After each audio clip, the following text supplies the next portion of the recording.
This episode of Idle Thumbs is brought to you by Squarespace, the best, fastest, easiest to use way to create your own professional website, blog, portfolio, or online store. If you go to squarespace.com and use the promo code THUMBS at checkout, you will get 10% off your first order. You can sign up without a credit card. It is very easy to use. And if you sign up for a year, you get a free domain name as well. That's squarespace.com and the offer code THUMBS at checkout.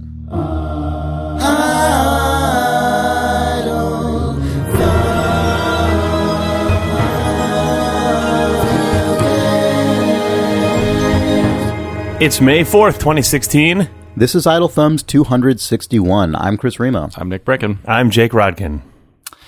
Oh, God. Wow. It's off to an ominous start, Nick. Yeah. Well, it's been an ominous morning, Chris. Has it?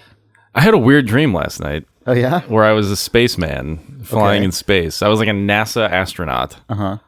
And then... You were just in space? You weren't in a spacecraft of some kind?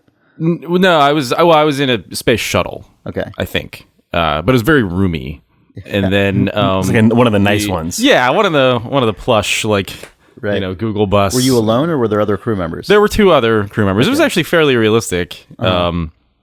And I remember, like, we were doing science, and then we came down. Like you do. And, and we were, breaking through the atmosphere, and then we landed. Oh, man, you were returning to Earth or to another planet? Well, no, we're returning to Earth. To Earth. It was, like, a very realistic, like, mission. Yeah. And then we got to Earth, and whatever, like, my dream doesn't even take place in space. Well, I mean, there was some space stuff. There was some stuff. All right, you're skipping the space stuff. I think we went to the moon. I think he was probably technically in space for quite a while, even though it was kind of the upper atmosphere. It's ambiguous. Okay, fair enough. I think we did go to the moon, but my dream didn't cover that portion. Right. That was lore. That was that was a backstory of the dream. You uncovered it with audio logs. Right. But I did actually. What? Yeah. So I got to Earth. And I'm on Earth, and then the dream just, like, skipped forward. I probably woke up and then, like, continued making this dream. And then people were just berating me and my team for doing a shitty job. Like, they were this is your dream. Like, and I remember this is your dream. I remember having to, space. like, someone was like, you didn't do it right. And I was like, no, look at these pictures. We're on the moon. Like, look at here's my footprint. Here's the science machines. Here's all the stuff we did. Like, and they were like, I don't know. I can't really tell from this photo, like, what you did. There's not a lot of evidence that I'm like, no. There's like all this stuff we did all the things. This is actually now an intensely realistic dream. Yeah, no, it was a dream of what it's like to be Buzz Aldrin. Right? You're like, I went there. I was on the moon. Exactly. I don't know. Yeah. I think you're full of shit. God, yeah, sure you were. Ask your good friend Stanley Kubrick. Did you ever see the video of him punching out the guy that, like, is a moon? Moon conspiracy. Oh my god, we've talked about that multiple times. Have we? Okay, all right. Oh, yeah, for sure. Just so good. Man, what if Trump becomes president and Trump becomes the first sitting U.S. president to accuse Buzz Aldrin of not going to the moon? Because that just seems like the kind of thing Trump would for no reason. There will be a coup. Trump sends Buzz Aldrin back to the moon to fucking prove it. You know what? You know who I like? I like people who don't fake moon landings. It's just a thing. It's a fight he's going to pick for no reason at all. Yeah, that's fine. I will rally behind Buzz Aldrin on the way to the White House. That would be a totally fine way to protest President Trump. Yeah, with Buzz Aldrin at the head of it. So what happened? How did this end? Oh, that was it. It was just it was just. Your dream just ended with. It was angry crowds. Probably the Curb Your Enthusiasm theme song. I don't know. God, we have to back up to the Buzz Aldrin thing because we could live in a world where Buzz Aldrin punches President Trump and then becomes president. That's the thing. I think it would be enough, right? Yeah. What wakes America up from its national nightmare? Yeah. Astronaut Buzz Aldrin punching Trump in the face. We're like, oh, Jesus. What have we been... Whew. And then next, this is like that dream I had. Yeah. Secret Service agent just slowly backs away, turns his head. It's like that scene in Gladiator, everybody puts their weapons down. It's just like, nope, this is happening now. Jesus. Well, also because it's a dream of yours, surely some like further catastrophe happens. So you then like... This is a horrible premonition that as everyone is like waking up from their like delusional nightmare and celebrating, you realize like an even more terrible future awaits and you're the only one who can see it at this point. Yep. So get ready for that. Okay. In like 6 months. That's fine. I'm always ready for that, Chris. Well, yeah. This reminds me that Offworld Trading Company came out finally. Oh, man, and none of us played it. No. I mean, you haven't. I played it a long time ago. I played a ton of it a long time know. ago. I played enough of it that I guess Offworld will probably make me. I did play Offworld Trading Company after it came out. I forgot, man. So my experience with playing. Hopefully, in terms of people waking up from like weird delusions, hopefully Jake is realizing that for the last decade he's actually played tons of video games and he just forgets. So it was almost probably a year ago or more that it was over a year ago that Offworld Trading Company first started showing up as a playable game for backers. It's a I don't know how much we want to get back into what Offworld Trading Company is. Just recap it. It's a game led by Soren Johnson, who was the lead designer on Civilization 4. It's a real-time strategy-esque game on Mars, but it's very economic focused. So you play as one of many corporations on Mars who is trying to survive there while also mining its resources for profit. So you win the game by doing well enough that you can buy out all the other people and basically have a Mars monopoly and ship stuff off-world for huge amounts of money. It's really good, at least the version that I played for a long time, which was the early release. And it was good enough that I kind of deliberately stopped playing and waited for it to come out. I was expecting it to be hours and hours of campaign like Civilization or something, but it actually plays like a board game in 30 minutes. Mm-hmm. That said, it has the complexity of an actual real-time strategy game with the resource management and types of units you build and ways that build trees unfold over time and stuff. So Offworld Trading Company finally showed up on Steam as a real thing this week, and Ollie and I decided we were going to play multiplayer because we both played the alpha. So 3 days in advance, we're Sunday at this time, we're doing it. We're playing a co-op game of Offworld Trading Company. And then we just downloaded the game, opened it, and it was just the market is open, the black market for immediately even the easy grade AI just stacked up to having a million things, and we were just oh no. And I played a solid 20 seconds of Offworld Trading Company or something. Okay. It was probably 5 minutes. It was enough to remember that I had no fucking clue how any of it worked anymore, so I need to go back and play the tutorial. But so that's all that I have. Wait, so was that experience why you ended up playing TF2 this weekend? Did you play this? Yeah. I don't know how this game works, but this game... Well, Ollie and I were we both played, or I played a bunch of the early Offworld Trading Company. I had played some co-op with Steve Gaynor at that time and really, really liked it. But that had been after playing 2 or 3 solid days of playing against AI, and I had gotten really into it. That game did not stick with me at all. But yeah, it looks really nice now. Anyway, does it? It looks all the stuff that I was hoping would show up has shown up. The really nice. Good. When you build new units, they have really elaborate, really nice looking build animations, and just there's a whole bunch of polish. It's good. But yeah, I gave up immediately and played TF2. That is an example of a game where I can understand. That is my version of Chris's anxiety over Dark Souls multiplayer and stuff like that. Just the idea of I only play Offworld Trading Company alone, and the idea of it's funny you described it as co-op.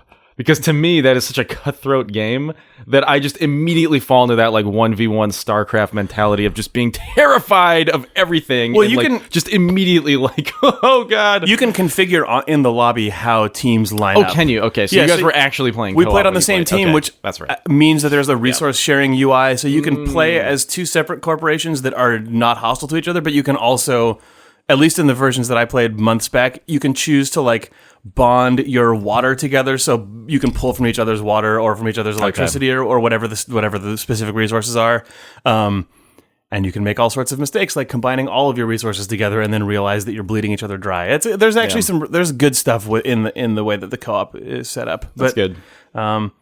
Yeah. I'm glad I saw that game on the top sellers list on Steam, and I was really happy. Yeah, seems like it's doing well. Soren Johnson said they did 100,000 copies in the first few days of it being out, so they seem they seem pretty happy.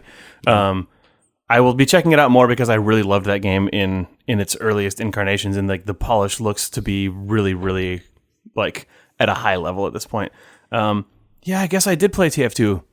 Yeah.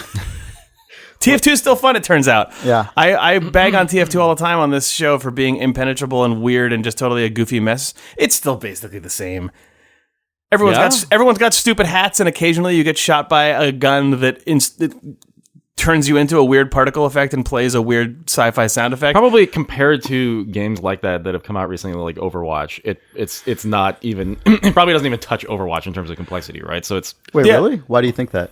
I don't know. Every character in Overwatch has probably like enough facets to it that like, oh, I'm a medic now. That, you know what I mean? Like it's just so. Yeah, maybe. I don't know. It's hard to say at this point. The aesthetics of Team Fortress 2, that is actually the thing that struck me, is not literally in comparison to Overwatch, because I haven't played Overwatch or really looked at much of it yet, but the like base level visual design of Team Fortress 2 was so strong at the outset that I think those bones have actually kept it together, where like the design of the red base versus the blue base, and like the red team versus the blue team, and the silhouettes of all of the different classes still hold up, even though they're wearing stupid hats and guns. Like I can still always be like, that's a red demo man, that's a blue heavy, and that is not, I mean, it's just the fact that it's still so simple at its base means that that's something that is really valuable for me. Admittedly, I never put in the like dozens to hundreds of hours that it takes to become decent at Dota 2, but I went through a period where I was kind of trying to play it forbidden. I played a lot of games, not relative to someone who's actually played a lot of Dota 2, but a decent amount of games. And I think that my just crappy deficiencies in short-term memory make that game always just a little bit not incomprehensible, because that's a matter of sort of time and effort, but like just unreadable to me, just on the like split second moment of like, fuck, I have to remember which heroes are on each team, which lords are on which side, and it's not just like red and blue and I can just look at it. There's a mini map and stuff, but there's just something about it that's a little bit tough to just parse instantly. And Overwatch is, I guess, kind of like that based on what I played, but it still feels so much more graspable. Yep.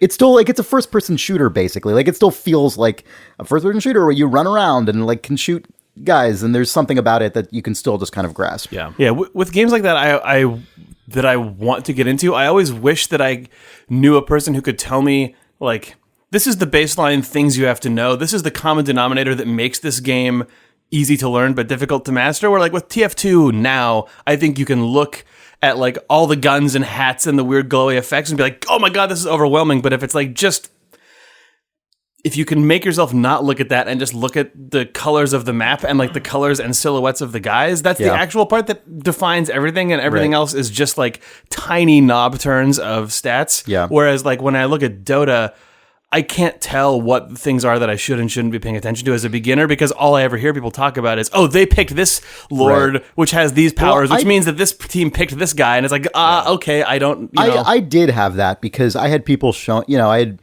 people like Sean, and maybe to a smaller degree, Nick, showing, like, sort of explaining what the game was about and sort of introducing me to it. Yeah.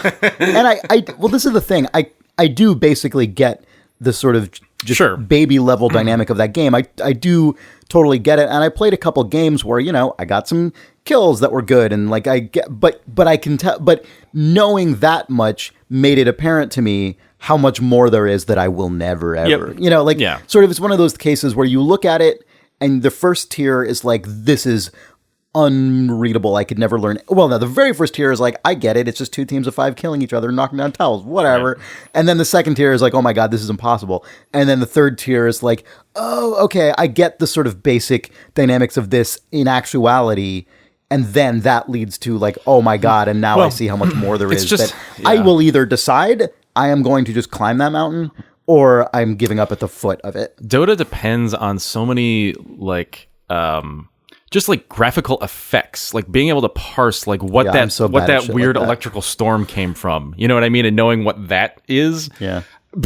Like, okay, I mean, it's very different when you're just facing a blue guy who shoots bullets at you, and it's a rocket. You know what I mean? Like, okay, like I can parse that, but like part of it Dota is like you have to instantly know, like, oh, this is an arrow and it's coming from over here, therefore it's probably coming from this guy, and that means something that I now have to do, right? Well, like that actually, like, there are definitely people who come into games cold with no previous experience in that game or that genre, and just either have some like weird inborn aptitude, or just have a level of patience and receptiveness and the sort of type of learning available to them that they can persevere through it and eventually learn and become good.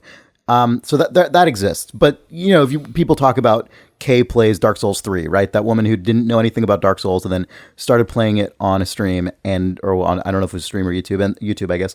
And then eventually became a master at that game through sort of patience and applying the appropriate type of learning to the game. But then there's also, if you're someone like me who's not going to ever do that because I'm not going to devote that time.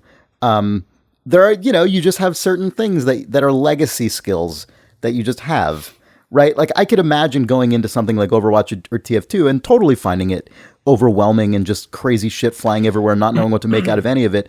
But, I've got this grounding in like Team Fortress Classic and Quake 3 and Unreal Tournament from the late 90s to early 2000s.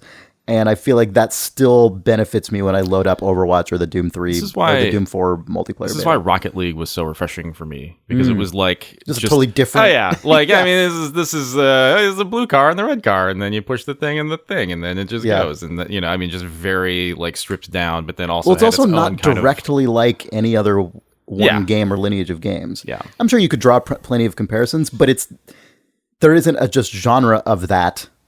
Right.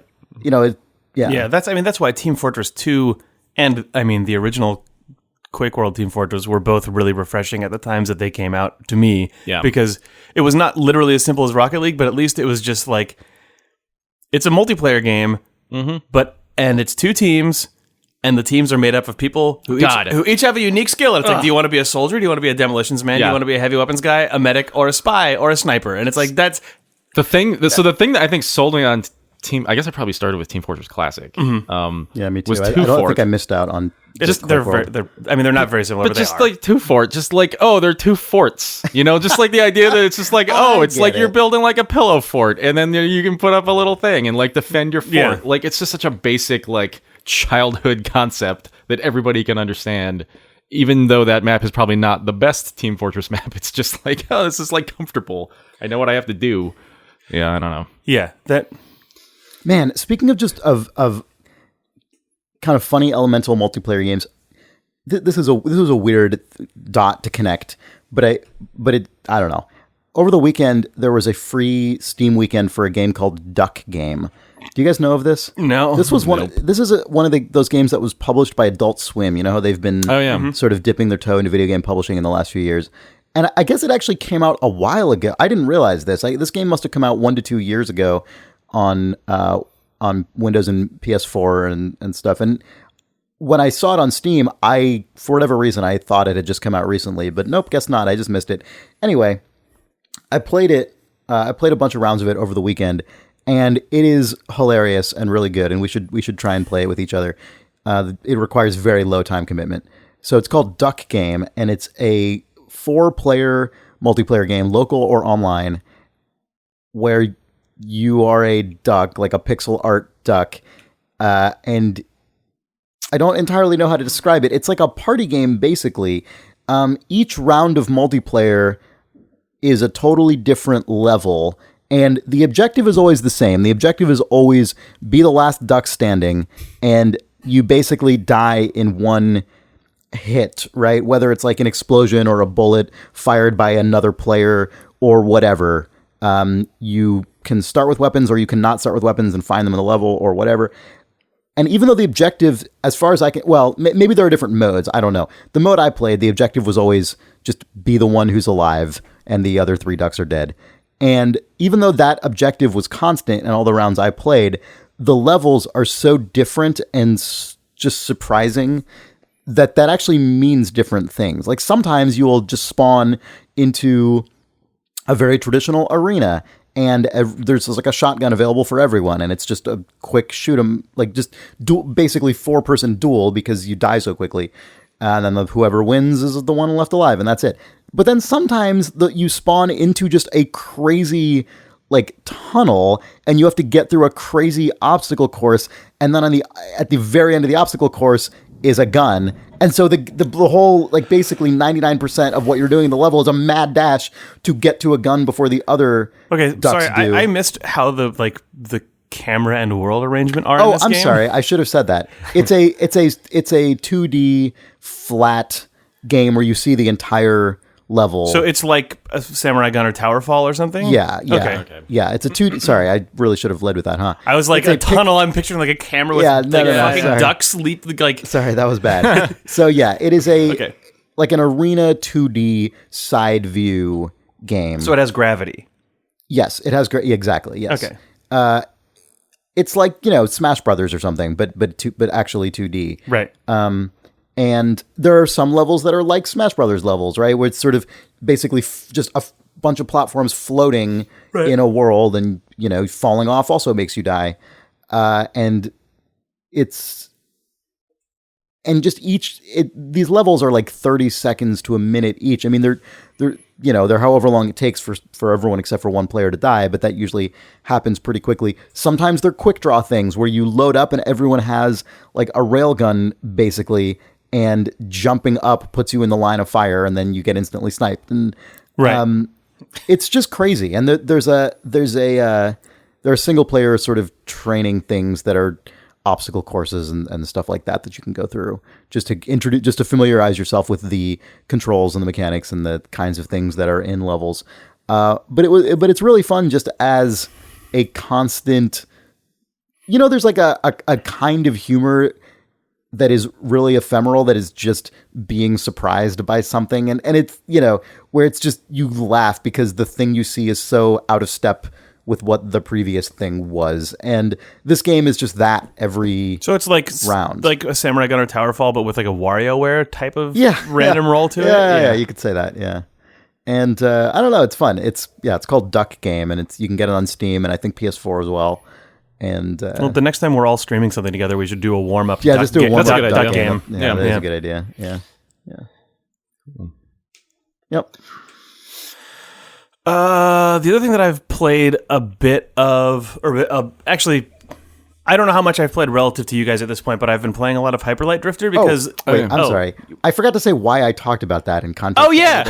You're just like, competitive first-person games remind me of Duck Game. Right, because, we just took it on faith that that was true. I mean, maybe it isn't, but both of you were sort of talking about how the original Team Fortress or Team Fortress Classic...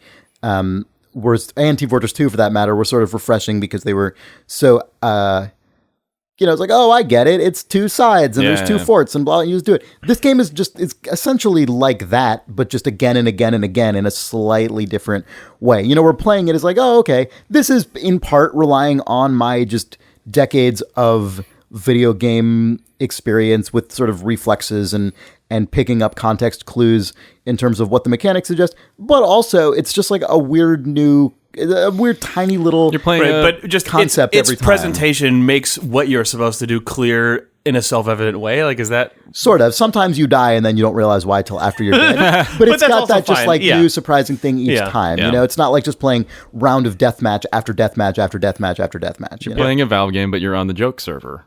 You're on the server. You're on the server that has all the wacky maps. Exactly. And changes every 2 minutes. Yeah. So anyway, that was my only connection. So Jake, you played Hyperlight Drifter. I played a lot of Hyperlight Drifter. Well, okay. I don't know what a lot is because I honestly don't know how big this game is. I think I'm coming up on halfway through the part of the game that is apparent to me right now. So I don't know how much farther in it goes.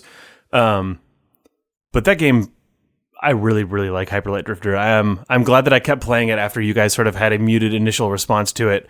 I'm trying to think about. Okay, so I have also been finding I found the combat initially incredibly brutal and totally just I was ruined by it. But I think Nick, actually, after watching you play Dark Souls 3 for a while and then sitting in on that stream, I have become a lot better at Hyperlight Drifter because I think the way that the combat of that game seems to work is very much. I mean, I don't know enough about how Dark Souls combat works, but the aesthetics feel very similar. Where if you just go for it, you are owned in Hyperlight Drifter in a very similar way. Where like enemies have a health bar, and if you just try to run up to them and just slash the shit out of them, you're just gonna be wrecked. Yep. So it ends up being a situation where there's rooms full of enemies, and what you end up doing is swinging a sword at one, dodging away from it, bringing you near another enemy, attacking it, maybe taking a couple shots, regenerating health, going back into the fray. You also always have a sword and a ranged weapon, and getting good at like dodging out of the way, then swinging your target around and picking a couple health points off an enemy to like throw them off their attack animation. Like that sort of stuff becomes really satisfying once you get good at it. Also, I've played long enough that like I can chain together the blink move really long, and I have 4 health containers, and I have the like Master Sword charge, swing, spin attack and stuff. So like, and I have a pistol and a like sniper rifle with laser sight that just fires one really powerful shot. And having all those things in combination and getting skilled at them at all has made the encounters really start to feel really rich. Also, I talked about this last time I talked about it, but the way that the world is built, everything in it being hidden and really complicated and confusing turns out to be, I guess, exactly what I've wanted in a game like this. Like it feels like a combination of the mystery of a Metroid game and the sort of top-down feeling of a Zelda overworld, and I've gotten really into it. The thing that I've done that made Hyper Light Drifter finally work for me is to decide that I'm not going to really aggressively plan where I'm going to go, and I just go into a room, find an exit, and assume that since it's there, it's an okay place for me to go, and that I'll eventually end up where I'm supposed to be. And that's generally worked out when I try to be like, this place on the map is to the left, and then just like hug the edge of the screen of the left until I get there, made me just enraged, but like... Yeah, that whole world is basically a weird set. I don't really understand how the map works, honestly. It doesn't. It shows you. It's really like, vague. It's really deliberately vague. I mean, you have to kind of just. The map is almost. It's just like you can look and go, oh, there's an interesting looking structure kind of southwest of me. Maybe I'll get to it. Your positioning on the map is so, it's really coarse. Coarse, yeah. Yeah. It's like. It only updates every like 3 or 4 screen widths worth of moving or something, but the world is divided into 4 quadrants with the town in the middle, and each of the 4 quadrants there's a guy that you can meet that will show you where the boss or whatever is. He shows where the boss is. The one guy shows where the boss is, and another guy will show you where all the little tiles are that you're supposed to collect. Yeah. Uh-huh. And then after that, it just feels like a weird interconnected secret zone. I don't know, like it's. The combination of just at this point now feeling like every time I go, I'll just wander into a new screen and I'll be surprised by whatever is there, and then hopefully learn how to be a better guy at fighting things. Even that structure of kind of wandering through what seems like an impenetrable maze of space, and then popping out of like a Metroid elevator and going, oh shit, I'm on a block on top of the place that I went down into the ground 2 hours ago when I was doing a different quest, also reminds me of some of the ways that you loop in and out of dungeons and in and out of major blocks of the overworld in Dark Souls. Yeah, it's weird. I hadn't thought about it, but now that I think about it, as much as I played of Hyper Light, now that I've played Dark Souls, I should probably just go back and that's what I want you to go and check out Hyper Light Drifter with the mind that has now been mired in the world of Dark Souls 3. Yeah, makes sense. Because Dark Souls doesn't have a map at all, right? They just trust you, or does it like no map. It's just your memory of the space is all that you've got going for you. Yep. Hyper Light doesn't quite have that, but the map is. It has a separate map for the underworld, which is a lot more explicit about rooms and connecting doors and stuff. But the overworld map just feels like someone's memory of a place or something. It's almost just like what 10th of the world am I in is as relevant as it is. Right. Yeah, I don't know. That's cool. Yeah. Yeah, I will keep playing that game because it has actually fully got me at this point. Yeah, you've made me want to go play more of it. So. Me too. Yeah. I need to just get past my my sort of stuff you were talking about in terms of just I need to be able to just say, okay, I'm just going to go this way because I am, which is my actual instinct. But I keep feeling compelled to look at the map and sort of directly correlate that to where I'm trying to go. And I can't do it. Well, yeah. I don't know which ways one is supposed to go in this game. Well, I mean, if you just decide what you're trying to do. I mean, I do think that of the four sort of major spokes of the world, they probably are increasingly difficult, but I don't really know. I did the top one first, and now I've gone to the left as the second place that I've gone. What I did first. And that seems to match up fine. Yeah. to what my skill level is, but for all I know, I'm right now fighting things that I probably should have extra moves for. Yeah. But I don't know. Well, the thing that is limiting for me is the a classic thing that I've talked about with various games, on this podcast, which is that if I suspect I'm leaving a stone unturned, I desperately want to turn over the stone. And in a game where I don't have a lot of confidence about my directional memory and understanding of the layout of a space, I'm constantly suspicious that I have missed something, or because also in this game there are a lot of sort of corners you can peek around and places you can get that aren't obvious, and so I feel I'm just like constantly wanting to like scour every single pixel of this place.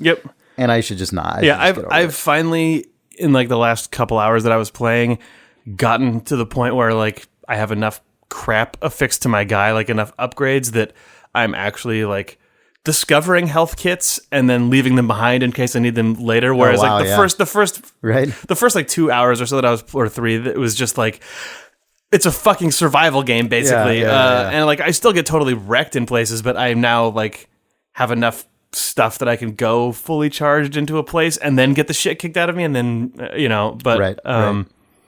yeah, I know what you mean, but it turns out I think in the long term that game is a lot more forgiving than it seems in the moment to moment if you just sort of keep moving through it. Yeah, that makes sense. Yep. Do you guys want to take a break? Yeah. Cool. Video games.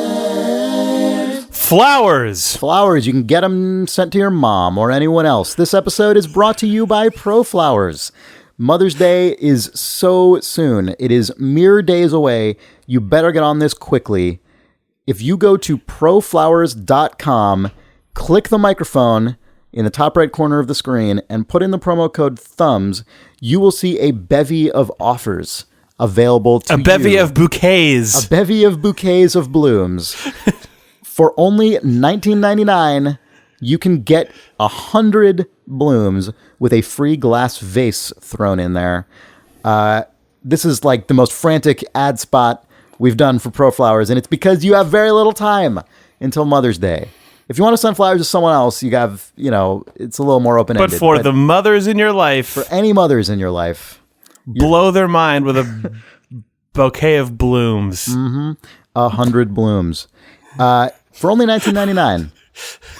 BLUMS. Yeah. 100 gold blooms. I've been thinking that ever since we've done these ads. Yeah. Anyway. That is proflowers.com. Click the microphone in the upper right. Put in offer code THUMBS and see all of these deals. You're going to want to get on this real soon. You're running out of time. It'll probably be a day late. Nick, send flowers. She'll still appreciate it. There's a surprise coming for you in the mail. It hasn't arrived yet. Weird. Save face, be cool. Send flowers to a mom. ProFlowers.com. Click that microphone and put in the offer code THUMBS soon. Thanks, ProFlowers. Video games. This episode of Idle Thumbs is also brought to you by Squarespace, the best, fastest, most user-friendly way to make your very own professional website, portfolio, blog, or online store. If you go to squarespace.com and enter the code THUMBS at checkout, you will get 10% off your first order, and if you sign up for a year, you get a free domain name. So, Adam Kunzmiller writes, I used your offer code when building the website for a company I started last year. If you want to check it out, head over to www.urusecurity.com. Is it a security service for Myst Online? No, it's seemingly unrelated, but I can only hope that their company name was inspired by forgotten MMO Uru Ages of Myst. In that game, you are you. Is that why it's called that? Yes. What? Oh my God. Anyway, he says, I quit my job and decided to make a go of running my own information security consulting firm with a good friend and colleague. This is definitely the most professional concept for any website we've highlighted with this Thumbs promo code at Squarespace. These are definitely people who really know what they're talking about in terms of cybersecurity. And you can see their website at urusecurity.com, urusecurity.com. If you would like to make your own website, your own fan site about Uru Ages of Myst, you can do so by going to squarespace.com, setting up an account without needing a credit card, and then when you're ready to check out, use the Thumbs promo code for 10% off. And if you sign up for a year, you get a free domain name, such as uru.cool. Yep. Or uru.info. Yeah, you could register mistonlinefraudprotection.com. How to protect your homebrew Uru server that you've kept running ever since Ubisoft shut it down. Anyway, squarespace.com. Use the promo code THUMBS at checkout for 10% off your first order. And don't forget about that free domain name if you order a year or more. Thanks, Squarespace. I can't believe Uru is you are you. Yeah, I know. What? Blowing You my are fucking you. mind. How did you know that? I just know. Did you just infer it, or do you know it? I know it. Oh, man. That's a fact. What overly dramatic cover song of a popular song is in the new video game trailer, I wonder? In the Infinity War? Yeah. Did you not watch it? No. Oh, it was just the most boring alt-rock cover of Space Oddity. Yes. It was just classic, it's basically like the Alien Ant Farm cover of Smooth Criminal, where it's like you just covered this beat for beat, but you're just not as good as Michael Jackson is, so... How is there not a fucking crime game, open world GTA alike with a cover of Smooth Criminal as the song? God, I had a dream I went into Thief space. trailer. What a hilarious, horrible Thief trailer that would be. Oh, man. Yes. Yes. What about a sad Smooth Criminal? Slow, plinky piano. Yeah, that's what I was imagining, yeah. A thief's advertisement of Smooth Criminal. That would be then a slow lone cello note would come in there. Oh, gross. Maybe they So won't even terrible. say. Maybe they won't even say the words "smooth criminal," and that the melody line would just be carried by the cello really dramatically because you know what he says. But then it's that's revealed true. to be thief, smooth criminal. They would. It would be like thief criminal element. Yeah, Yes. yeah. Yes. It wouldn't be Use a actually word smooth there, criminal. yeah. Yeah. Oh man, Gross. Man, did you guys see that Stephen Garrett, the original voice actor of Thief, is playing Corvo in the new Dishonored? Which, yeah. That's so weird. I mean, it's cool. It's really cool. Doing that universe crossover. It's oh man, it's in he canon takes now. off the mask. Corvo is the thief. He's the thief's son. That's just an Uncharted name. Dishonored right. 2, Yeah. a thief's son. I think that in Dishonored world, the original actor of Corvo is now playing Garrett. Thief? Yeah, Garrett? the Yeah. thief. Yeah. Yeah. Wait, his name's not Stephen Garrett. Garrett was the name of the thief. What's the guy's name? Oh, yeah, you're right.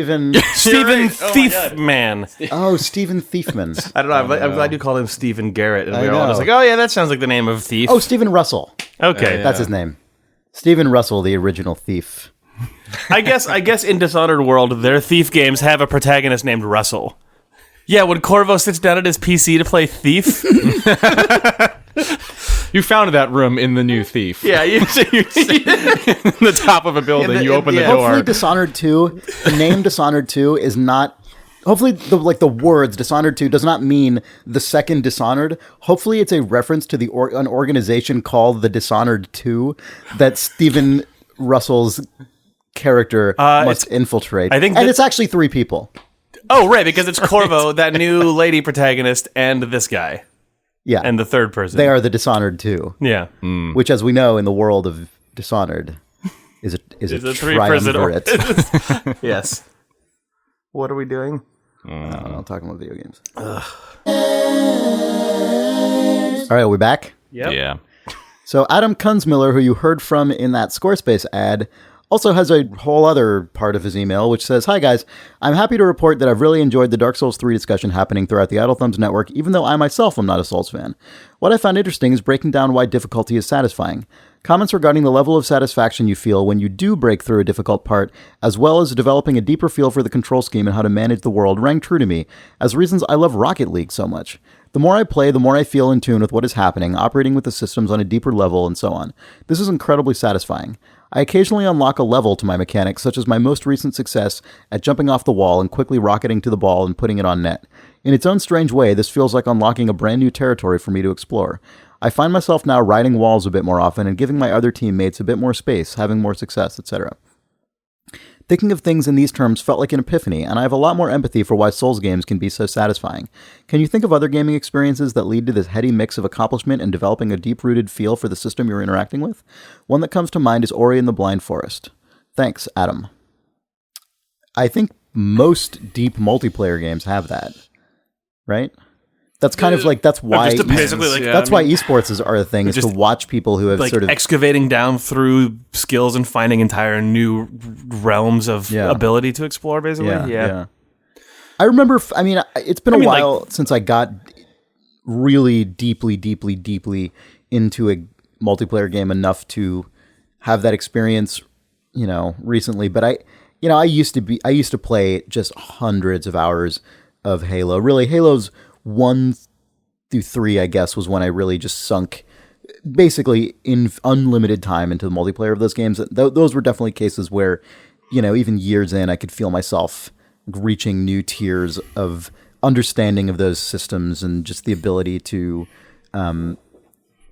just do amazing things with the tools you're given. And it's a great feeling. Yeah, I haven't played, I was kind of, I guess, talking about a tiny version of that with Hyperlight Drifter earlier, which is obviously not exploring whole new avenues of play and thinking about the game differently, but it has been a nice process of realizing that I have to actually build up acumen and thinking about combat differently. But I don't play competitive multiplayer games as often as I used to, but I think the most universal experience for people was probably, or the defining one of these for me, at least for me personally, was the realization that you can rocket jump in Quake. Of just whoops, I guess the entire way that I look at maps and that I consider how to fight against other people is different, and I will just my perception of this has changed. Or playing Worms Armageddon and learning that you could chain ninja rope together, and also that it was rigid, so you could extend your worm out down, but then swing up and around and just hover and get all and just gravity became irrelevant suddenly, and then again, just the way that you perceive any sort of movement strategy in that game completely flips, and you also go, okay, well, there's just months of new discoveries in this game now because of that one thing that I figured out. Sure. But I don't know. Yeah, I've had a lot of experiences like that, but I think probably the strongest memory of diving into a game like that for me is still Tribes, the original Tribes. Yeah. Because that game was so imperfect that it just morphed into a thing that by a year post launch was just incomprehensible to if you had just looked at the box cover, which was just the standard sci-fi guy, I got my little laser gun. Right, and then it's what is Tribes? Nope. No, it's not anything like that at all. Now you've got a weird guy in a suit standing on somebody else's head, and then there's a dude skiing down a hill, and then when he skis down the hill, he rockets through the flag. And skiing wasn't even an intentional design. No, it wasn't intentional at all. People just figured that out. I missed Tribes, and it's one of my biggest regrets. God. Yeah, it is seriously. I think it probably is still the best multiplayer game ever made, and I think it's a real bummer to me. I know there's that new thing. People always try to grab Tribes, but they can't. It's not what it was, because what they're doing is they're taking kind of the superficial elements without capturing what it was, which would be really difficult to do because it was just a weird thing. It was a weird broken thing that was great. I know that we keep coming back to, or I keep coming back to TF2 because I played it recently, but I feel like Team Fortress 2 is one of the best examples of how can we take all of the weird shit that people actually did in this game and then just build that into what the new game is. Okay, I just said that, and now I can feel the seething from people who played Quake World Team Fortress and Team Fortress Classic, and for them, all that it was about was chaining jumps with concussion grenades. I was going to say concussion grenades, and Demo Man Demo Man det packs, which are the things that are not in Team Fortress 2, and those were the things that allowed the old Team Fortress games to be expressive, fucking mania, where there was just infinite skill ceiling and infinite space to explore how to play those games. Yeah. But TF2 felt like it was made with rocket jumps and sticky jumps and weird people having to stand on someone else's head to get somewhere in mind, and just sort of going, okay, fucking that's what it is. Yeah. Except also people aren't just every single character doesn't have offhand sticky grenades or offhand concussion grenades anymore. But I think I think coming of age in an era when that is how those games developed, right? If you look at Tribes, if you look at Team Fortress, if you look at Quake with rocket jumping and bunny hopping and things like that. That whole era of PC multiplayer, that's when I think Worms is actually a good 2D example. Worms is a totally good 2D example. That was like when relatively stable internet server based play became a doable and common, and that's definitely when I got into those games in a big multiplayer way. And I think we all did, and I think that experience is partially what makes me feel so unequipped to. So ill at ease, I guess, in the world of the modern multiplayer server-based paradigm, which is the kind that uses experience and leveling and loadouts and all this stuff.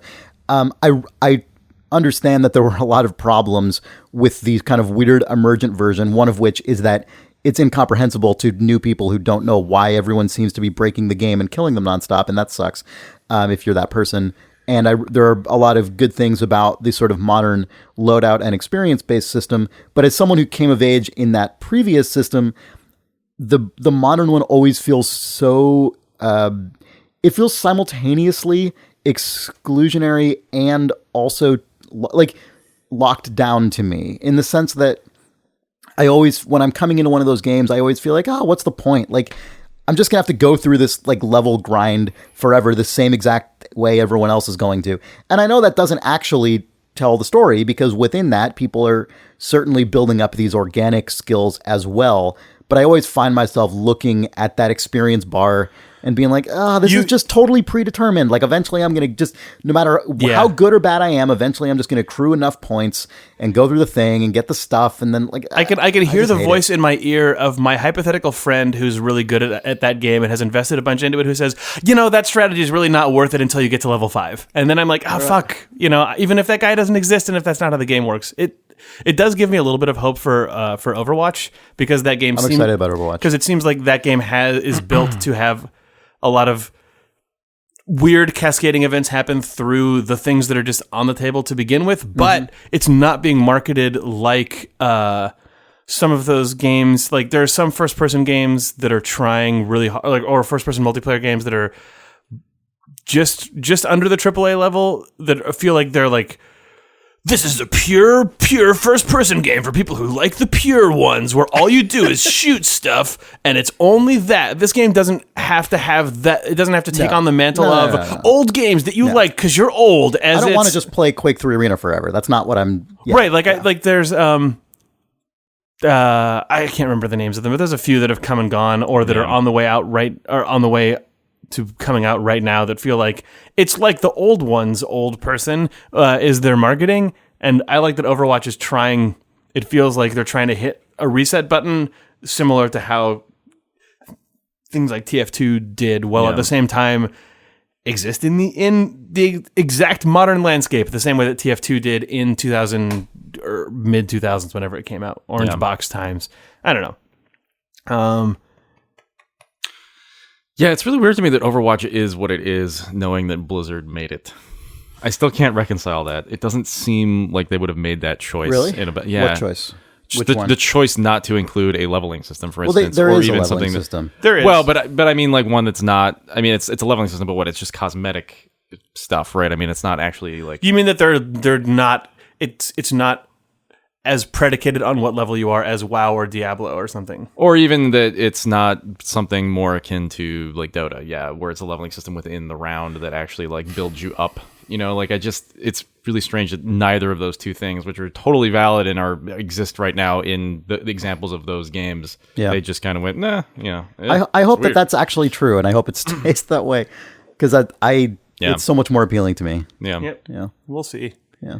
But actually, I mean, it's really not that surprising. I mean, maybe it is different to other Blizzard games, but it's not. But it's actually, if you look at the games that Overwatch draws comparisons to, which are things like TF2 and like Dota in a weird way, right? Just in the sense of like these more diverse, unique characters in terms of abilities and stuff. Those games are not predicated on Dota leveling is. It's just within the round. within the round, but that's totally different. That's like Well, worlds different. But that's what than- I'm saying, though. There are two versions of it, and they went with neither of them, which is just surprising to me. Right. Yeah. But leveling within the round is that is like, to me, That's one of the. there's That's a huge barrier for people, though. I mean, that's one of the things that like actually turns a lot of people off. With Dota, it's true, but it's not the thing that it turns me off. Well, okay. I also and that's all I care about. I also find that personally stupidly easier to manage in a first-person environment for whatever reason. I think because I'm used to. I think, man, Dota is hard for me because I'm bad at those games in general. But a first-person arena game where I'm picking things up and they're adding to my character makes sense. Just because that's how it always works. But I don't know. Whatever. I don't have anything to say. Yeah. Well, we've strayed off that guy's email I don't a lot. remember what that email was yeah, anymore. we're talking about. Whatever. Let's find another email. All right. So, oops. Sorry, I'm in the wrong folder. Okay. Sorry. Peter James writes, Group Similar Faces. Hi, guys. After seeing your recent Dark Souls 3 streams, I thought you might enjoy the Group Similar Faces option in the Google Photos app. I'd love to upload a bunch of Dark Souls similar faces to Google and see how well it groups the similar faces. Love the pod, Peter. I haven't done this, but that sounds hilarious, and I just wanted to put this thing out into the world. That you can because group I've never similar heard of this faces. before. Yeah. Yep. So really, the hope is that you could put, you could group similar faces, and you would get Ted Cruz, former presidential candidate, and Ted Cruz, Right. Yes. Idle Thumbs Dota or Mercenary. Idle Thumbs Dark Souls character. Yeah. My favorite example of auto face recognition in just passive auto face recognition in modern photo software is the fact that anytime you take a picture that includes the huge portrait of Jake hanging in our office, it always accurately identifies it as Jake. Yeah, that is amazing. That's really That's good. amazing. That speaks, one, to the skills of the artist, and two, to the crazy software algorithmic world we now live in. Thanks, Idle Thumbs people, for sending us a 5-foot-high portrait of my face. Yep. Jake's mom hates that, we learned recently. Moms hate really? it. Yeah, Jake's mom hates Oh that yeah, no, my picture mom thing. hated mine too. Oh, really? No, that's right. She hated it. Yeah. Oh, my mom's not seen mine.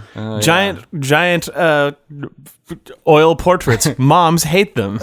She was like, "You look so old. Oh no, oh no, you look old. You look like you're about to die." Oh my like she God. got very like, And then anxious just immediately. So now She's like, we should see if Facebook says in this photo Nick Brecken, and then your mom will just no, it's not you. Why does it always say that it's you? In this photo, Jasper Brecken? Bobby Kotick?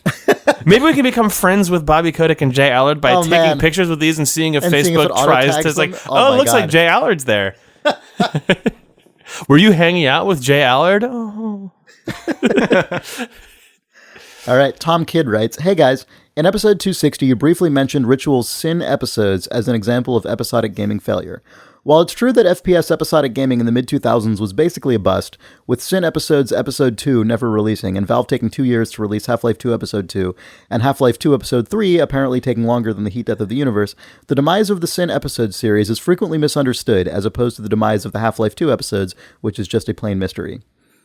I would say that claiming the Sin Episodes series is frequently misunderstood is overstating how frequently anyone thinks about Sin Episodes one way or the other, but I'll move past that. There's also, I won't get out in front of it to defend it, but man, I will. Oh, I will after this email's over. Yeah. Because I actually like the game. But anyway.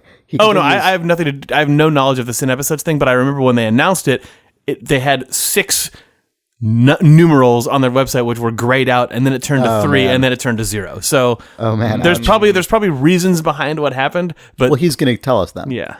So he says, according to the blog of a former Ritual employee, I'm not sure what the protocol is on naming names, so I'll leave that up to you. I don't know either. Sin Episodes was actually a success financially, if not a huge one. It was originally going to be a Steam-only release, but it sold well enough to get a retail release as well. It sold at least 200,000 copies and outsold BioShock in the same 2-week window. The reason a second episode was never released appears to be tied to the fact that Ritual as an overall developer went under. According to that blog post, while the game was successful, Ritual suffered a series of setbacks in the form of other projects they were working on being cancelled in various states of development, and the subsequent effect on the burn rate of the company was devastating enough to the bottom line that the company had to be sold to another company, casual game developer Mumbo Jumbo, who are actually in the same building in downtown Dallas' West End and Mumbo district. Jumbo was originally not a casual game developer. Mumbo Jumbo's first project was Myth 3 for Bungie. Oh, weird. Oh, that's crazy. Or 2, Wow. one of them. I think Myth 1 and 2 were Bungie, and 3 was Mumbo Jumbo. Yes. Yeah, That might be because they bought the IP off of Bungie when Microsoft bought Bungie. That was a crazy situation. Mumbo Jumbo seems like it must have been a sad scene in the long term. Anyway. Within a few years, everyone from Ritual bailed, and nothing further ever happened with Sin, which was probably Ritual's only in-house IP. Clearly, the episodic model can work since Telltale has made a career out of it, and now Hitman is showing it can work for AAA non-adventure games as well. But I just thought I'd point out that there's a misconception that Sin episodes failed because of some development issue or bad sales. The reality is a little different. Thanks and keep up the good work, Tom Kidd. And then he links to several sources. That is really interesting. From the outside... Oh man, 3 of his sources are chatty posts on Shack News. Whoa, crazy. Of course they are. Yeah. From the outside, it did not feel that way because the announcement was like just... I mean, that was the early days of episodic business model attempts, and it feels like everyone got it wrong. And their first foot forward was to say, there are going to be X number of these. You can't buy them all yet because we can't guarantee that we'll make them. Pay $20 for the first one, and you don't know what the experience is. That was such a hard hill for everyone to overcome. It's hard to know what you should do instead of that, though. I mean, if you want to do an episodic thing, right? Like, you can't say, we don't know how many we're going to make, and we don't know. Like, you have to you have to declare something. You have to. I think the thing that Telltale did that they didn't do at first, but they ultimately finally decided they had to do was commit to we're budgeting that we're going to produce an entire series.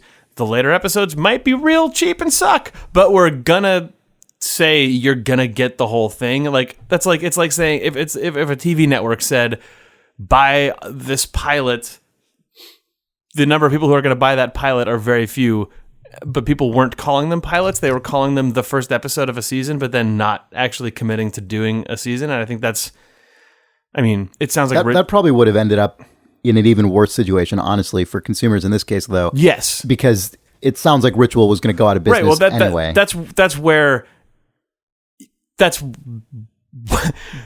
That being true is why I think episodic gaming, especially at that time in the mid-2000s, had such a shitty reputation because people were using the name episodic gaming and episode 1 as speculative, let's float the company. I think the same way that people are trying... That mentality seems like it moved to Kickstarter, where it's like, put together a big pitch for what this could be and see if we can get enough interest early on that it can somehow justify the rest of production, whereas the way that episodic gaming seems to have actually stuck with Hitman and with Telltale stuff is we're committing to making content. You can pay for all of it up front and it will be deployed to you over time the way that an episodic TV show that you buy a season pass is deployed. But the sort of ad hoc Sin episodes, Half-Life episodes thing feels like it's just doomed to not work. Yeah.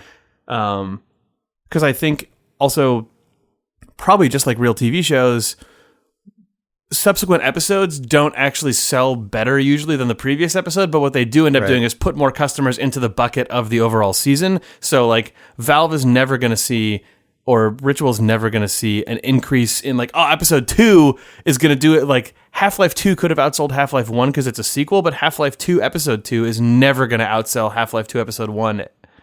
It's just not going to happen. Yeah. But because they don't have a way to bundle all the products together into one bucket, they can't ever, there's never going to be a way that stuff looks on paper like it's growing over time. It's always going to look like it's diminishing. Yep. I don't know.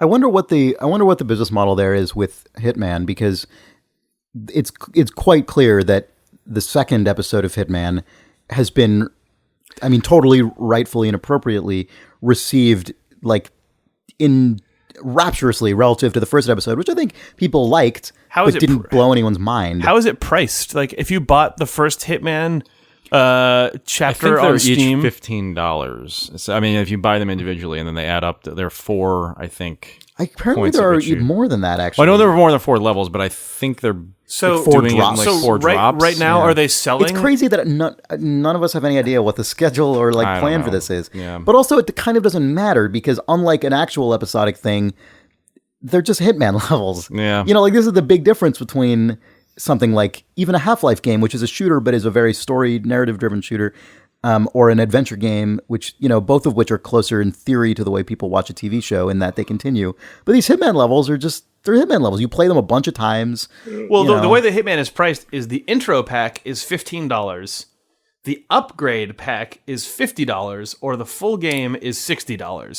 So you can't buy them one by one at all. no, that's like buy the first drop and then complete your Hitman purchase. Huh. So it feels like they have a dip a toe in the water, but what you really should do, because you're going to pay a little less, is just buy the whole season. That appears to be. So the $15 is literally just the first. Oh, mission. weird. Oh, it's okay. This is very weird. So there's intro pack $15. How are you Sapienza finding DLC this $10. I'm just looking at the Okay, Steam yes, store. I knew there was a. So you can buy them as DLC, but It's then going to end up you being could- way more. You can Yeah. nickel and dime yourself, but it seems like they have sort of complete your bundle always. It seems like what they're always trying to do is just go, you like this enough that you trust that it's going to be good. Yeah. It's interesting that they haven't announced the rest of the content or a schedule, but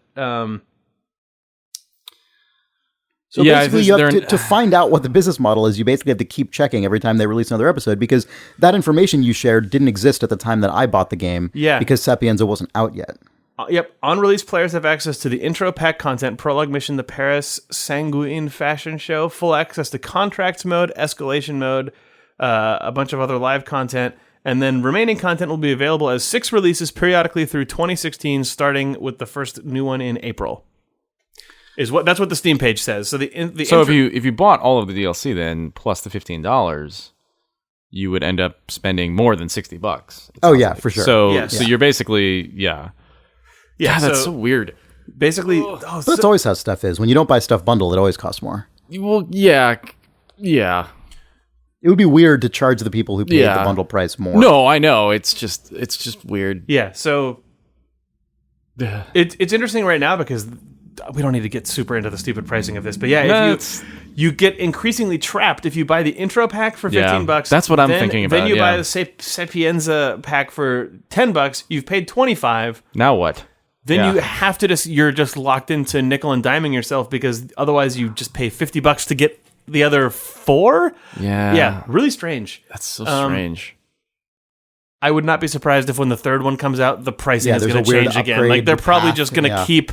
What a complicated. That's really strangely Are there going to end complicated. up being but people who have like It almost- all the levels except for one? in it the almost middle feels or like something? maybe it's complicated by design, though. I don't to know. avoid. I think it's complicated by necessity at this point. Well, Once that's what they've I mean. started, I think. but also I don't know if I think we're talking ourselves into circles because I think that a thing that Steam has that none of us have ever used because it is relatively new is the notion of complete your bundle, which is what an iOS that's has true. that where I've you never seen that. Yeah, I know you're right. if that's I feel like I've seen that really rarely on a couple of games right now where like if you have a game you can go from the one DLC that you have to the full thing for a difference.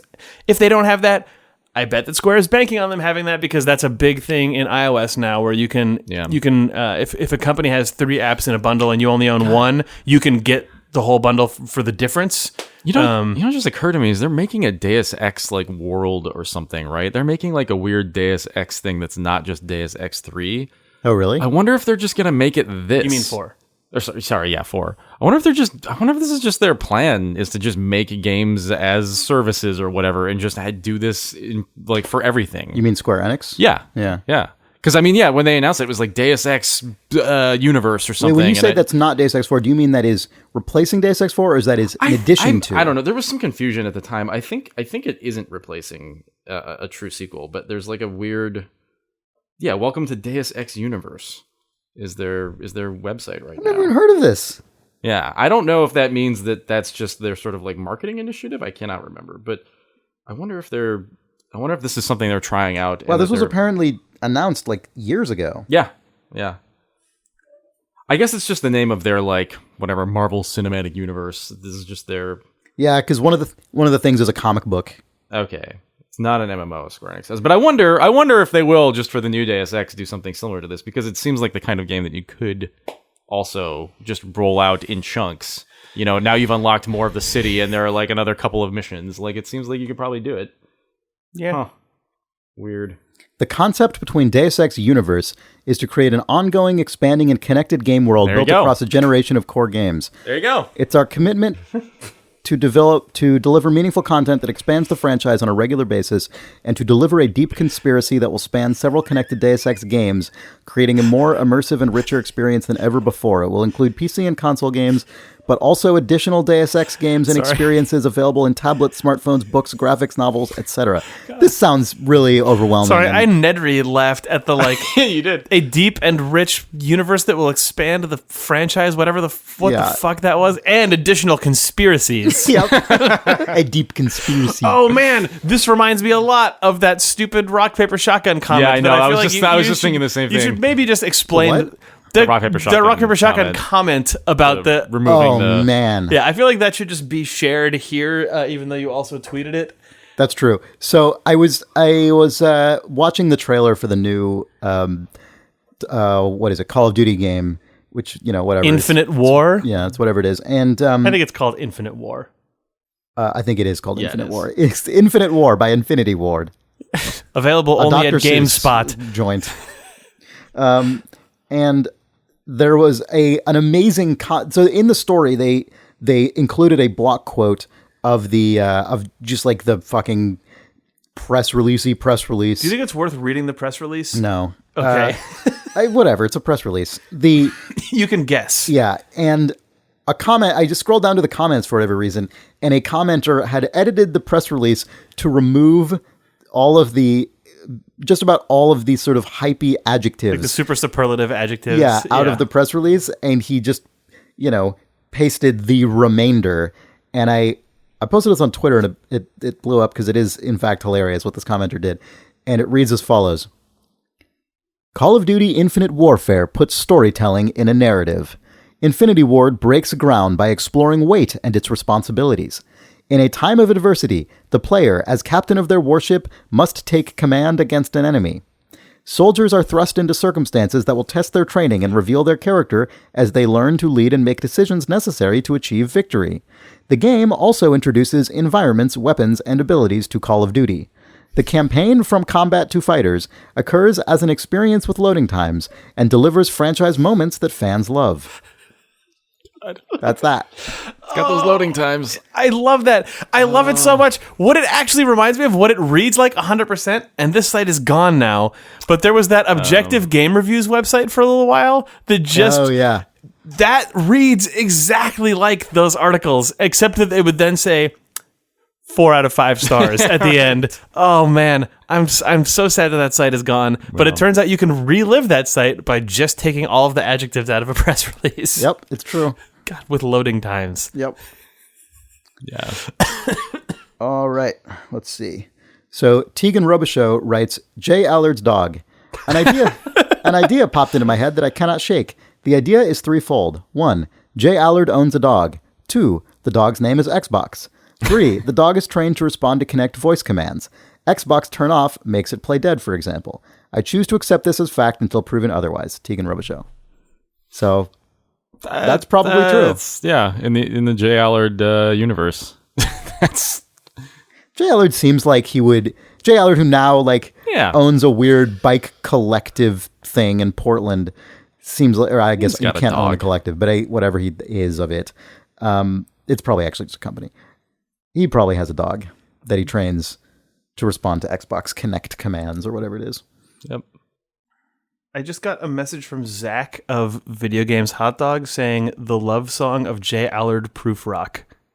What? Is the T.S. Eliot poem, The Love Song of J. Alfred Proof Rock? Oh my God.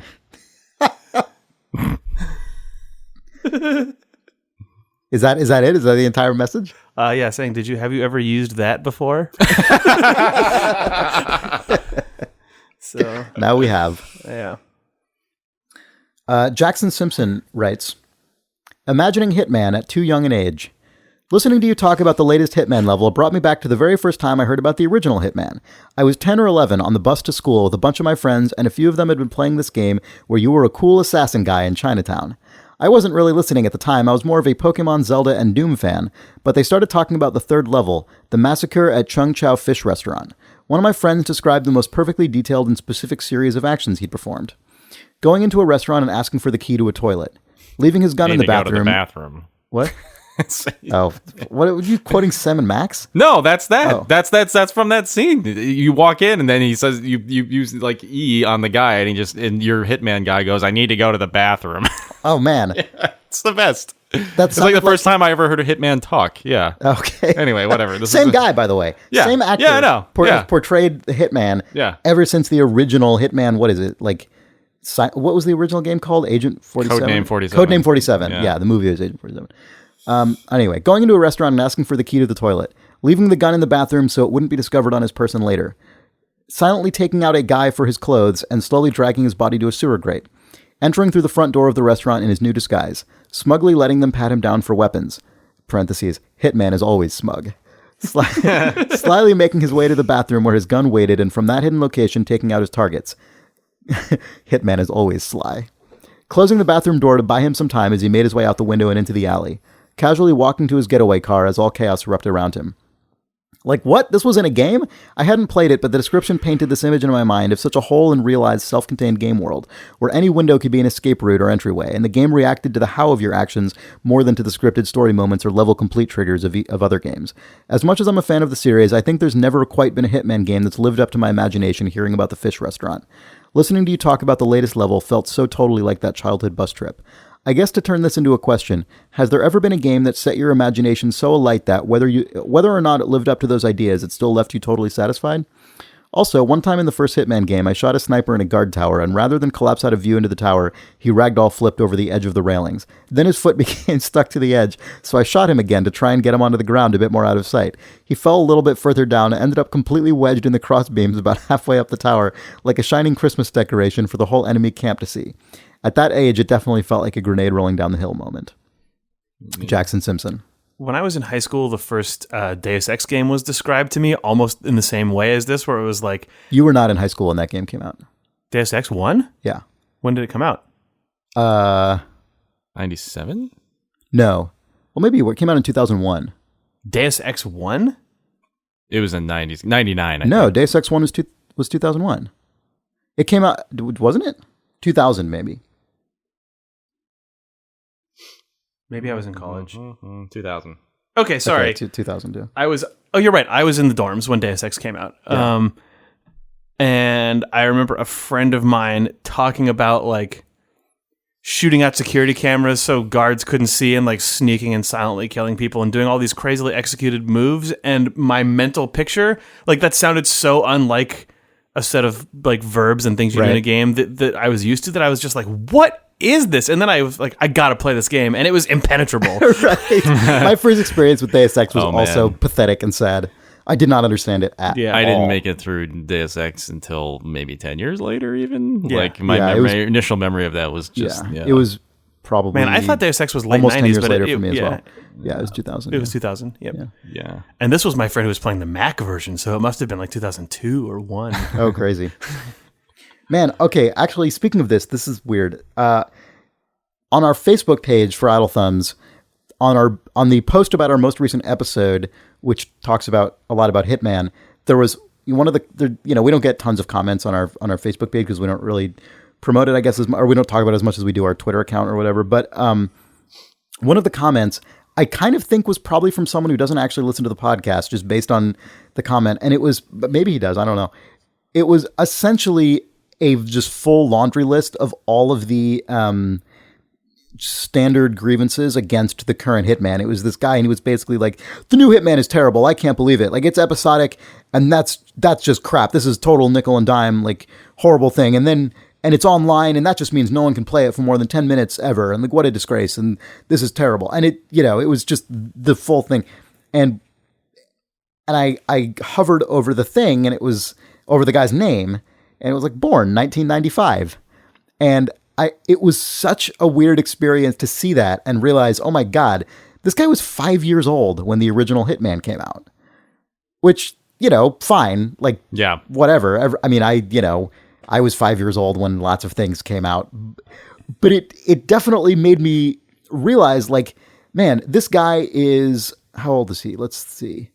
20, I guess. 20 or 21, depending on his birthday. And it just really brought to mind how different, I guess, it is to grow up now than it was when I was that same age, which isn't to say like kids these days are better or worse or anything. But it was crazy to read that on Facebook where you can see the guy's face and age and stuff. Because it just looked like I was just now on the Steam page for Hitman because we were talking about the release stuff, and the game actually has quite poor reviews on Steam, and all the reviews on Steam are that. I mean, they're all basically that of just like, this is basically a scam. It's a disaster, and it was crazy for me to see because my experience with that game has just existed in like a different universe. Like, it's not that I disagree with these people; it's that we're speaking different languages, right? Like the things that the lens they're looking through the game with is just not relevant to the way I'm experiencing the game, which isn't to say that their grievances don't have legitimacy. It just kind of, I don't know what it's my a symptom point is, of the broken political system that they've grown up into, Chris. I don't know. It was just crazy to see. I'm like, man, they're like interpreting this game and responding to it in a just language and a way of like reacting to it that I would just never even, like, literally never occurred to me. Like, it's so fundamentally different that my reaction is like, oh, it's a Hitman game. Weird. I don't quite understand what they're doing with this release. Whatever. I guess I'll try it. Oh, it's really good. Okay. And now I'm reacting to the game itself. And that's that. And like that one initial difference in like, I guess I'm fine with this versus like, I'm suspicious of this. Just at that break point. Well, that's also an ideological war. I mean, there are people at this point who are like, this is a single player game? Is this a single player game that is online? Fuck you, fuck you, fuck you, fuck you, single player game that has online anything. Like, the fact, like, whereas... But that guy's grown up into a world in which it is so much easier to have those ideological wars exist and just be, like, pervasive. Like, that's the thing I think, I feel like across the board... I just feel that way about like the internet at this point, where it's just, it feels like there's just a generation that's just so used to picking a side and then just towing a line. And well, like, it's not just that generation; it's all generations that exist now because we're all living in that same world. But I just mean it's like a reminder that there's been nothing else. Well, it's kind of a reminder that opinions are okay. So opinions are real, and people have preferences and taste. Obviously, that's a given. But also, so many of your reactions to things are entirely determined by just the environment you happen to be in and the people who happen to be surrounding you, whether it's physically or virtually, right? Like, that's why certain areas are more liberal and certain areas are more conservative. Like, that same human brain could be transplanted, and if it just happened to grow up in a different place, it would probably have totally different, incredibly strongly formed and like just vehemently believed opinions. And if you're, 20 years old and you're on like, I don't even know, like Steam forums, maybe, I don't know like where people talk about games anymore, but like there's, Jake, as you said, like that's an entire just ideological position that basically like your opinion on that game is essentially destiny. Because at that point, single player games should not need the internet. Right. And like, period. It is a fucking hardline stance. Right. Yeah. And I'm not even going to make the argument that that's wrong necessarily. Right. Yeah, there are like things that are annoying about that in Hitman. This is a reminder to me that these opinions get pre-sorted with almost no relevance to their merit. Do you guys have any memories of like formative teen years, for instance, where you remember like blindly agreeing or disagreeing with something or declaring something lame because someone near you declared it lame? I'm sure I do. I can't. N64 versus what it was the console shit or just like that. Other life things. But other life things. I don't want to go into specifics, but music, man, just like probably, I'm sure music. Thinking back to just like agreeing or disagreeing with something that someone said out of hand because someone who I thought was cooler than me or who I was interested in was sitting next to me. But now everybody's sitting next to you all the time. And I wanted Jake. them to hear my opinion or whatever, and just sort of like ingrain myself with a certain group of people, see, but then watching as that pattern gets formed and becomes my identity, that's and I what don't I'm question it anymore. I guess that's what I was trying to describe. Yeah, it's just that now, if you grow up into that, it's like in the version of the internet that I grew up into, you didn't have 200 people who were following you all the time and reading everything you were saying all the time. But it was still immediately easier to find a community of people with whom you could become enmeshed by by starting to have the same opinions as them. Well, also teenagers have always done this for all of history. Yeah, exactly. No, they have. It's just that you know, like I'm just saying it's much generations. easier I guess now. it has changed in how that is. Yeah, how that is like exposed to other people. Like I, fortunately, I guess, was a teenager at a time when none of that shit leaked onto the internet. Like when you know what I mean? Like I don't think you could actually go back and find any of my actual teenage, like literally ages 12 to 19. I don't think you could find very much of me on the internet. But your identity being formed out of like what genres of music you will dismiss out of hand simply on like I had a lot of really dumb opinions in high school and college about music because you know music was like my most important thing in those years by far, and I had like incredibly overly like aggressive opinions. But you couldn't militarize it and then turn it into an EVE Online fleet and actually impact people's lives over tens of thousands of dollars because you happen to have been on the same forum with all these people who think that rap music is dumb. Right. And like, well, I probably could have done. We're of a generation where I could have done that, but it wasn't yet so. It can't compound the way that it does now. Well, but also, I just didn't even think to. Right. Like I could have gone on Usenet or something.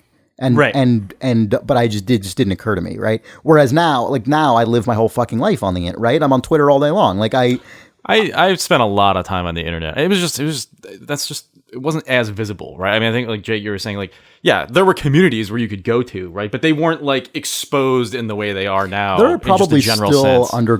not underground, but there are probably still a lot of under the radar communities. There's just now two tracks. There's that, and there's also social media. Well, social media just allows all of those things to sort of like drips of mercury that can sort of pool together and then end up having a gravitational force all of their own. Like probably for most people, especially most teens whose social networks are relatively small. I'm using social network in the old school sense of the term. Probably like 99% of what they say does in fact stay contained to their friend group and never actually spreads out beyond it.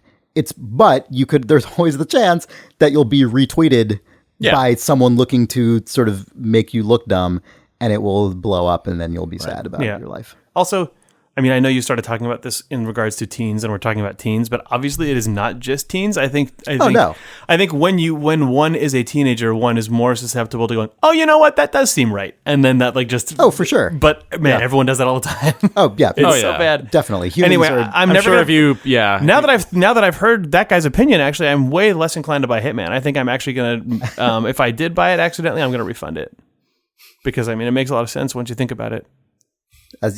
Well said. True. Man, the sentence, it makes a lot of sense once you think about it. It seems like it's more often actually applied to not thinking about something and just hearing one thing from someone. Right. Yeah.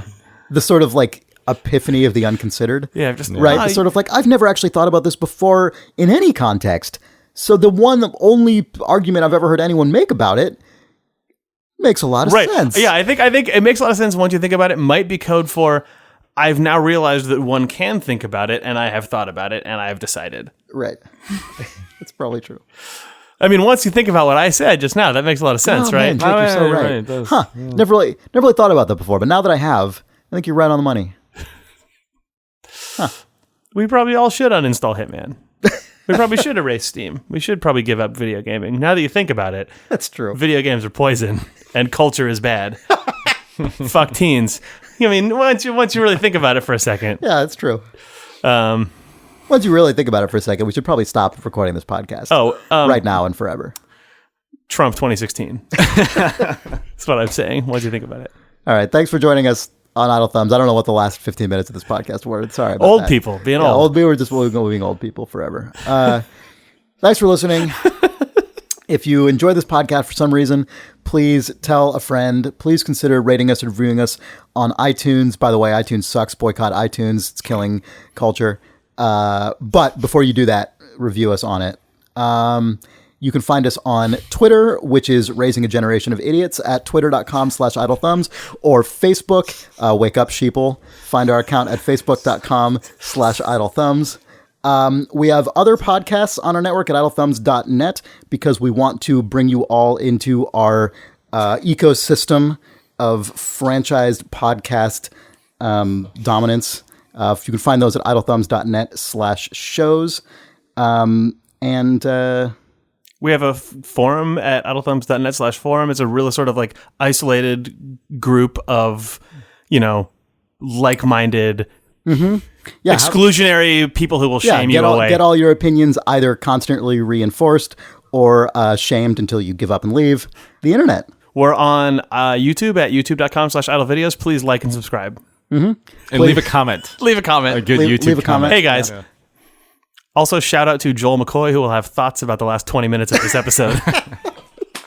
All right. Thanks, everyone. Bye. Jesus.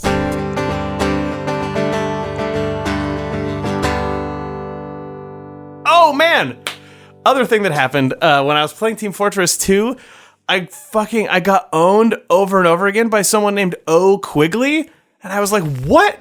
Is this like SimCity creative director and Spore art director Ocean Quigley? Why is Ocean Quigley on this random Valve pub server, and why is he fucking owning me? It was so satisfying when I would because I got dominated by Quigley, and I finally killed him a couple times and got revenge, and it was the most satisfying thing. Yeah. So then I sent a tweet to Ocean Quigley saying, "Oh, were you just playing Team Fortress 2?" And he said, "Oh no, that's my 13-year-old kid. He's taken over my Steam account and just so yeah, I totally got owned by Ocean Quigley's teenage son. That's really good. Yeah, I'm not friends with that guy on Steam or anything. I just saw Quigley. I was like, that's a really unique username. That's his Irish cousin, Ocean O'Quigley. Ocean O'Quigley. It's good to know that when my video game skills diminish, I can just have a kid to just sort of be my to keep up the Steam account. Yeah, right. And reckon that ended up being Reckon's still really good at games. That ended up being a secret game dev server because Ollie and I were playing on it, and then Aaron Ash joined in, and Ocean Quigley was there, and it was like we all just pressed play payload race on the server screen. It ended up on a Valve server. That's so funny. Who are you? Who are me? If you are me. I'm Quaid. I'm Detective John Kimball. I'm O'Quigley. I'm O'Quigley. Stop it. If you are you, then who am I? Ages beyond the mist. Do you think this is the real Quigley? It is not. It is Quigley's 13-year-old child. That's coming out of the voice of the heavy. Yeah. If that game came out today, there's a pretty good chance that Arnold probably would be the guy who does a TV ad for it too. It's really the TF2. Yeah. Well, no, like from Ages Beyond Mist. Oh, that's true. Yeah, he would. Yeah. Yes, he is totally. The caliber of celebrity who would just weirdly do a super because he's doing all of this like Game of War ads and stuff. Yeah. So Oh, he is. Yeah. Oh, yeah. Okay. No, he's the new. Well, it's exactly the kind of person who would be doing that war thing. Yeah, he weirdly he and Jeff Goldblum are both in that category now. It's true. That is a category they're both in that category of actor, which is weird because they're not in the same any other category of actor. A TV ad where Arnold Schwarzenegger shames you for creating a fictional character in a character creator. Why would you do that when you are you? I guess Arnold Schwarzenegger and Jeff Goldblum actually always have shared a particular acting category, which is they have one shtick. And if you are hiring them to be in a movie, it is because you just want them to just be that for an hour and a half. Yeah. Yeah. Yeah, I'm just picturing a commercial where someone is finally crafting an elf and then Arnold says, "Stop it." Man, if his commercial appearances consisted only of quotes from his films that are frequently used in Arnold's soundboards. Stop it now. You can license his contract. Like you can license Arnold. Him saying anything you want will cost a lot, but we also offer soundboard page A, soundboard page B, or the complete soundboard package as sort of a ramp up to him just reading anything. Right. He's really well practiced at saying these ones where he says he's a police officer and who are you, and then this other page where he can answer questions, yes, no, Stop it. You can ask and answer questions generally, or he can claim to be any one of these named characters and tell you commands. Yeah. Promote your cybersecurity, like anti-phishing scheme, using "Who is your daddy and what does he do?" You know, Classic security question.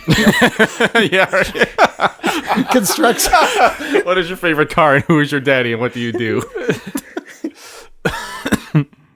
God, Arnold. Security questions. Who's your daddy and what does he do? You think this is the real Quaid? Yes, no. Yes, no. It is. Who are you? How are you?